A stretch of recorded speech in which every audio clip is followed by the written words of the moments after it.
राधे राधे दोस्तों, आप सभी का स्वागत है हमारे चैनल दिव्य हिंदू कथा में। चलिए आज सुनते हैं माँ सिद्धिदात्री की पौराणिक कथा। नवरात्रि के 9वें दिन माँ सिद्धिदात्री की पूजा अर्चना की जाती है। इस दिन को महानवमी भी कहा जाता है। यह नवरात्रि का अंतिम दिन होता है। मान्यता है कि नवरात्रि के पहले 8 दिनों तक की गई साधना, पूजा, उपासना का फल नवमी के दिन माँ सिद्धिदात्री प्रदान करती हैं। माँ सिद्धिदात्री कमल पुष्प पर विराजमान रहती हैं। उनकी 4 भुजाएं हैं। दाएं हाथ में कमल और शंख तथा बाएं हाथ में गदा और सुदर्शन चक्र शोभायमान होते हैं। माता लाल वस्त्र धारण करती हैं और उनका स्वरूप अत्यंत तेजस्वी है। वे समस्त सिद्धियों की स्वामिनी हैं और भक्तों की सभी मनोकामनाएं पूर्ण करती हैं।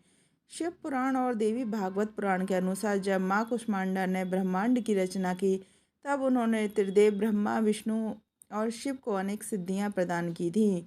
भगवान शिव को 8 महासिद्धियां और 10 गौण सिद्धियां मिली।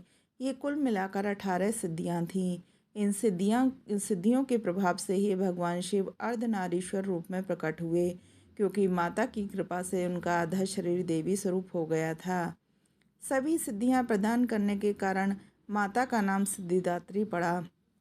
माँ सिद्धिदात्री का स्वरूप हमें गहरा आध्यात्मिक संदेश देता है। किसी भी कार्य की सिद्धि तुरंत प्राप्त नहीं होती।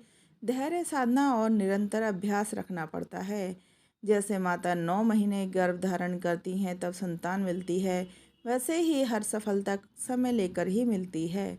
भगवान शिव को भी सिद्धियां कठोर तपस्या के बाद ही प्राप्त हुई थी।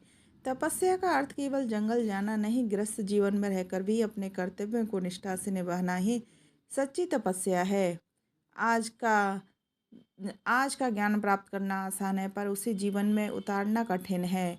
जो व्यक्ति धैर्य, निष्ठा और निरंतर प्रयास करता है, वही सफलता और सिद्धि प्राप्त करता है।